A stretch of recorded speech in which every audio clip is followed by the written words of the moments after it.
Locomotion and movement. Movement is one of the significant features of living beings. Animals and plants exhibit a wide range of movement. Streaming of protoplasm in the unicellular organism like amoeba is a simple form of movement. Movement of cilia, flagella, and tentacles are shown by many organisms. Human beings can move limbs, jaw, eyelid, tongue, etc. Some of the movement result in a change of place or locomotion. Such voluntary movements are called locomotion. Walking, running, climbing, flying, swimming are all some form of locomotory movement. Locomotory structure need not be defined from the affecting other type of movement. For example, in Paramecium, cilia helps in the movement of food through cytopharynx and in locomotion as well. Hydra can use its tentacle for capturing its prey and also use them for locomotion. We use limb for changes in body posture and locomotion as well. The above observation suggests that movement and locomotion cannot be studied separately.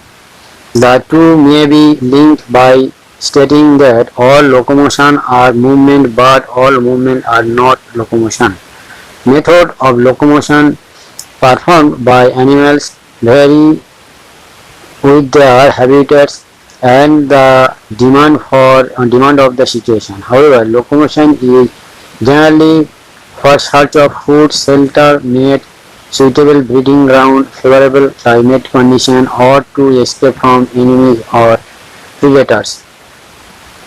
Type of movement. Cells of the human body exhibit three main types of movement, namely amoeboid, ciliary, and muscular. Some specialized cells in our body like macrophage and leukocytes in blood exhibit amoeboid movement. It is affected by pseudopodia formed by the steaming of protoplasm as in amoeba. Cytoskeleton elements like microfilaments are also involved in amoeboid movement. Ciliary movement occurs in most of our internal tubular organ like organ which are lined by ciliated epithelium. The coordinated movement of cilia in the trachea helps us in removing dust particles and some of the foreign substance inhaled along with the atmospheric air. Passage of ova through the female reproductive tract is also facilitated by the ciliary movement. Movement of our limbs, jaw, tongue, etc. require muscular movement. The contractile properties of muscles are effectively used for locomotion and other movement by human beings and majority of the multicellular organism. Locomotion requires a perfect coordinated activity of muscular, skeletal and neural system. In this chapter, you will learn about the type of muscles, their structure, mechanism of their contraction and important aspect of the skeletal system. You have studied in the chapter 8 that the cilia and flagella are the outgrowth of the cell membrane. Flagellar movement helps in the swimming of spermatozoa, maintenance of water current in the canal system of sponge, and in locomotion of protozoan like Euglena. Muscle is a specialized tissue of the mesodermal origin. About 40 to 50% of the body weight of the human adult is contributed by muscle. They have special properties like excitability, contractility, extensibility, and elasticity. Muscles have been classified using different criteria, namely locomotion, appearance, and nature of regulation of their activity. Based on their locomotion, three types of muscles are identified: one skeletal, two visceral, three cardiac. Skeletal muscles are closely associated with the skeletal component of the body. They have a stripped appearance under the microscope and hence are called striated muscles. As their activity are under the voluntary control of the nervous system, they are known as voluntary muscle too. They are primarily involved in locomotory action and change of body's posture. Visceral muscles are located in the inner wall of the hollow visceral organ of the body like the alimentary canal, reproductive tract, etc. They do not exhibit any striation and are smooth in appearance. Hence they are called smooth muscle, non-striated muscles. Their activities are not under the voluntary control of the nervous system and are therefore known as involuntary muscles. They assist, for example, in the transportation of food through the digestive tract and gametes through the genital tract. As the name suggests, cardiac muscle are the muscle of heart. Many cardiac muscle cells assemble in branching pattern to form a cardiac muscle. Based on appearance, cardiac muscles are striated. They are involuntary in nature as the nervous system does not control their activity directly. Let us examine a skeletal muscle in detail to understand the structure and mechanism of contraction. Each organized skeletal muscle in our body is made of number of muscle bundles or fascicles held together by a common collagenous connective tissue layer called fascia. Each muscle bundle contains a number of muscle fibers. Each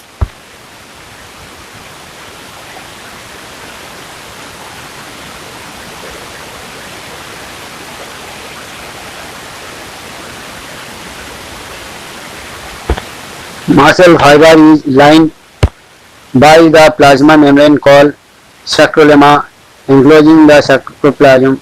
Muscle fiber is syncytium as the sarcoplasm contains many nuclei. The endoplasmic reticulum, that is cytoplasmic reticulum of the muscle fiber, is the storehouse of calcium ion. A characteristic feature of the muscle fiber is the presence of the large number of parallelly arranged filaments in the cytoplasm called myofilaments or myofibrils. Each myofibrils has alternate dark and light bands on it. A detailed study of the myofibrils has established that the striated appearance is due to distribution pattern of two important proteins, actin and myosin. The light band contains actin and is called I band or isotopic band, whereas the dark band called A or anisotropic band contains myosin. Both the proteins are arranged as rod-like structure parallel to each other and also to the longitudinal axis of the myofibrils. Actin filaments are thinner as compared to the myosin filaments, hence are commonly called thin and thick filament respectively. In the center of each I band is an elastic fiber called Z line which bisects it. The thin filaments are firmly attached to the Z line. The thick filaments in the A band are also held together in the middle of this band by a thin fibrous membrane called M line, and I band are arranged alternatively throughout the length of the myofibrils. The portion of the myofibrils between two successive Z lines is considered as functional unit of the contraction and is called sarcomere. In a resting state, the edge of thin filaments on either side of the thick filaments partially overlap the three free ends of the thick filaments, leaving the central part of the thick filaments. This central part of the thick filament not overlapped by thin filaments is called the H zone.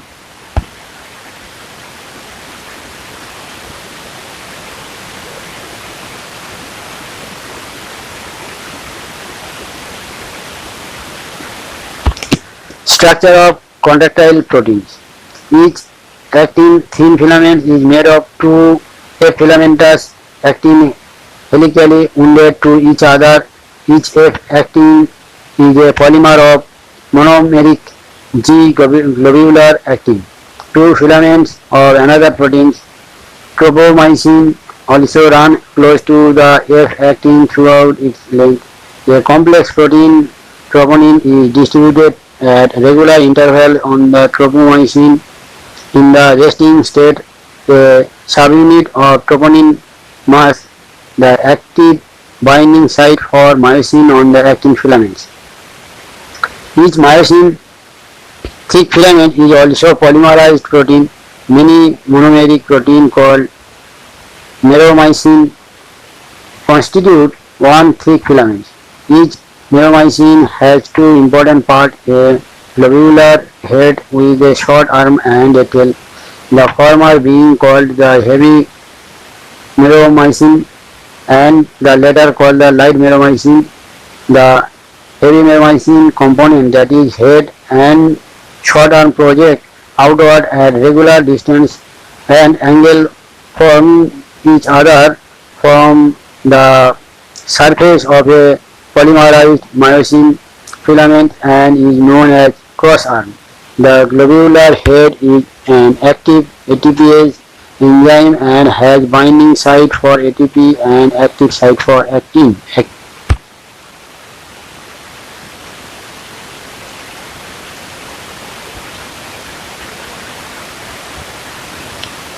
Mechanism of muscle contraction. Mechanism of muscle contraction is best explained by sliding filament theory, which stated that contraction of muscle fiber takes place by the sliding of thin filaments over the thick filaments. Muscle contraction is initiated by a single signal sent by the central nervous system via motor neuron. A motor neuron along with the muscle fiber connected to its constitute a motor unit. The junction between a motor neuron and sarcolemma of the muscle fiber is called the neuromuscular junction or motor end plate. A neural signal reaching this junction releases a neurotransmitter acetylcholine, which generates an action potential in the sarcolemma. This spread through the muscle fiber and causes the release of calcium ion in the sarcoplasm.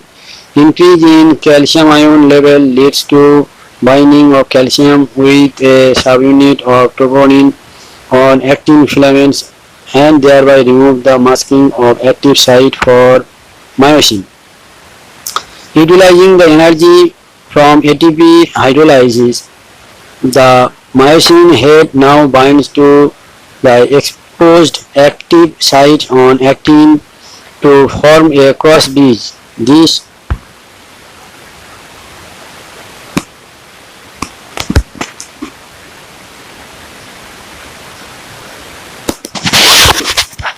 pulls the attached actin filaments towards the center of A band. The jet line attached to this actin are also pulled inward, thereby causing a shortening of the sarcomere, that is contraction. It is clear from above steps that during shortening of muscle, that is contraction, the I band get reduced whereas the A band retain the length. The myosin releasing ADP and P1 goes back to its relaxed state. A new ATP binds, the cross bridge is broken. The ATP is again hydrolyzed by the myosin head and the cycle of cross bridge formation.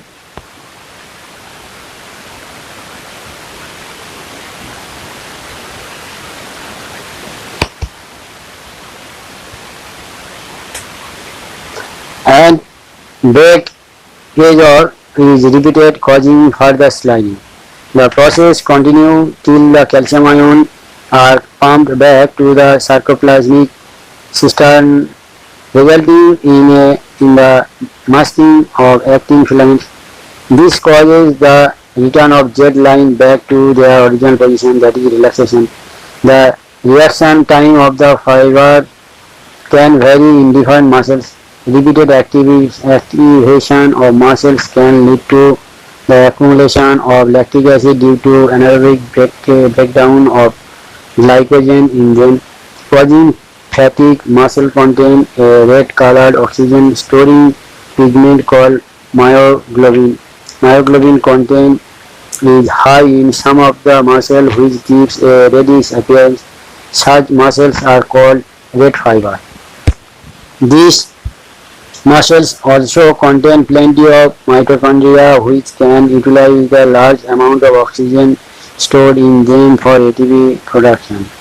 These muscles therefore can also be called aerobic muscles. On the other hand, some of the muscles possess very less quantity of myoglobin and therefore appear pale or whitish. These are called white fiber. Number of mitochondria are also few in them, but the amount of sarcoplasmic reticulum is high. They depend on anaerobic process of energy. Skeletal system. Skeletal system consists of a framework of bone and a few cartilage. This system has a significant role in movement shown by the body. Imagine chewing of food without jaw bones and walking around without the limb bone. Bone and cartilage are specialized connective tissues.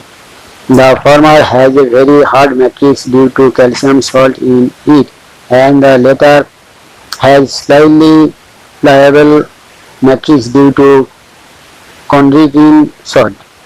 In human being, this system is made up of 206 bone and few cartilage. It is grouped into two principal divisions, the axial and the appendicular skeleton. Axial skeleton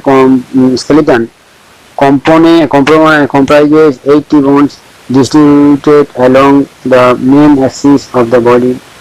The skull, vertebral column, sternum and ribs constitute axial skeleton. The skull is composed of two bones,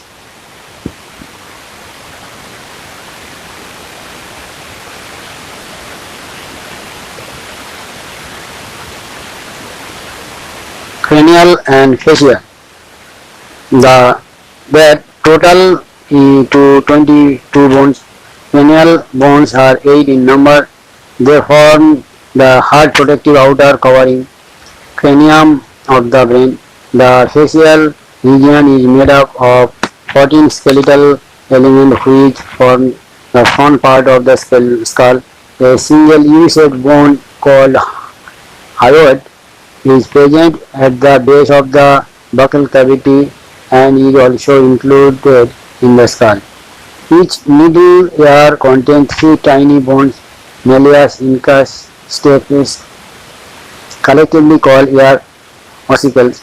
The skull region articulates with the superior region of the vertebral column with the help of two occipital condyles, dicondylic skull. Our vertebral column is formed by 26 serially arranged units called vertebra and is dorsally placed. It extends from the base of the skull and constitutes the main framework of the trunk. Each vertebra has a central hollow portion, neural canal, through which the spinal cord passes. First vertebra is the atlas and it articulates with the occipital condyles. The vertebral columns is differentiated into cervical 7, thoracic 12, lumbar 5, sacral 1 fused and coccygeal 1 fused region starting from the skull. The number of cervical vertebrae are 7 in almost all mammals including human beings. The vertebral column protects the spinal cord, support the head and serve as the point of attachment for the ribs and musculature of the back. Sternum is a flat bone on the ventral midline of thorax.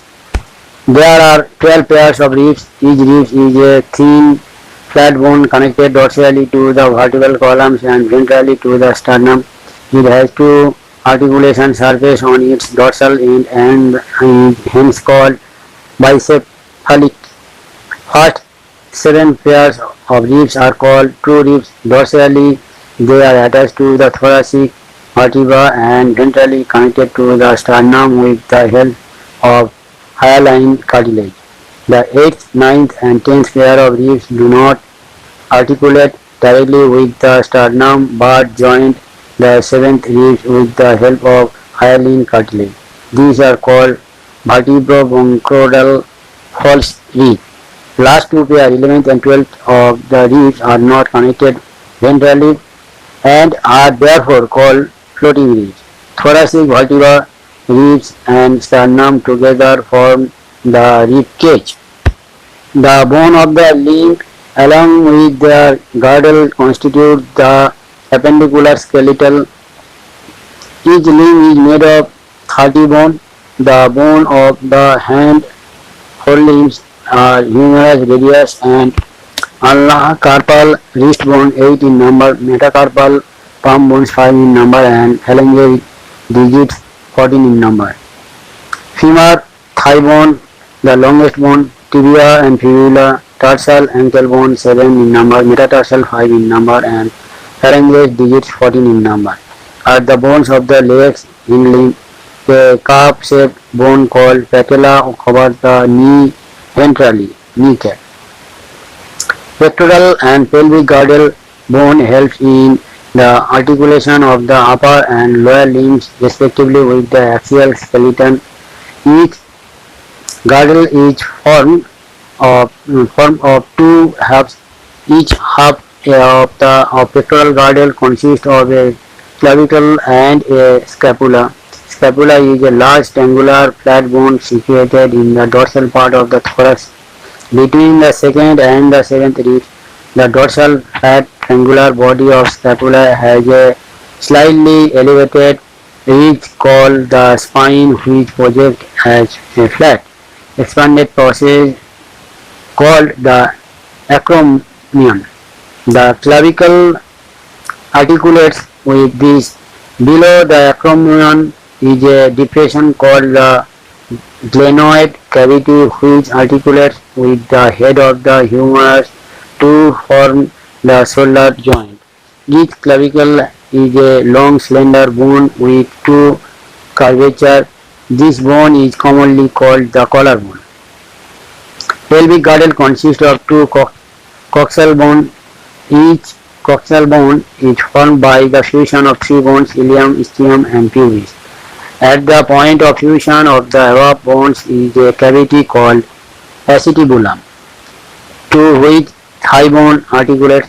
The two halves of the pelvic girdle meet ventrally to form the pubic symphysis containing fibrous cartilage. Joint. Joints are essentially for all types of movement involving the bony part of the body. Locomotory movement are no exception to this. Joints are points of contact between bones or between bones and cartilage. Force generated by the muscle is used to carry out movement through joints where the joint act as fulcrum. The movability at this joint vary depending on different factors. Joints have been classified into three major structural forms, namely fibrous, cartilaginous and synovial. Fibrous joint do not allow any movement. This type of joint is shown by the flat skull bone which fuse end to end with the help of dense fibrous connective tissue in the form of sutures to form the cranium. In cartilaginous joint, the bones involved are joined together with help of cartilage. The joint between the adjacent vertebrae is the vertebral column of the pattern and each permits limited movement. Synovial joints are characterized by the presence of fluid-filled synovial cavity between the articulating surface of the two bones. Such an arrangement allows considerable movement. This joint helps in locomotion and many other movements. Ball and socket joint between humerus and pectoral girdle, hinge joint, knee joint, pivot joint between atlas and axis, girdling joint between the carpals, The saddle joint between carpal and metacarpal of thumb are some examples. Disorder of muscular and skeletal system. Myasthenia gravis. Autoimmune disorder affecting neuromuscular junction leading to fatigue, weakening and paralysis of skeletal muscle. Muscular dystrophy. Progressive degeneration of skeletal muscle mostly due to genetic disorder. Tetany. Rapid spasm while contraction in muscle due to low calcium ion in body fluid. Arthritis. Inflammation of joints. Osteoporosis. Age-related disorder characterized by decreased bone mass and increased chance of fracture. Decreased level of estrogen is a common cause. Gout. Inflammation of joint due to accumulation of uric acid crystal.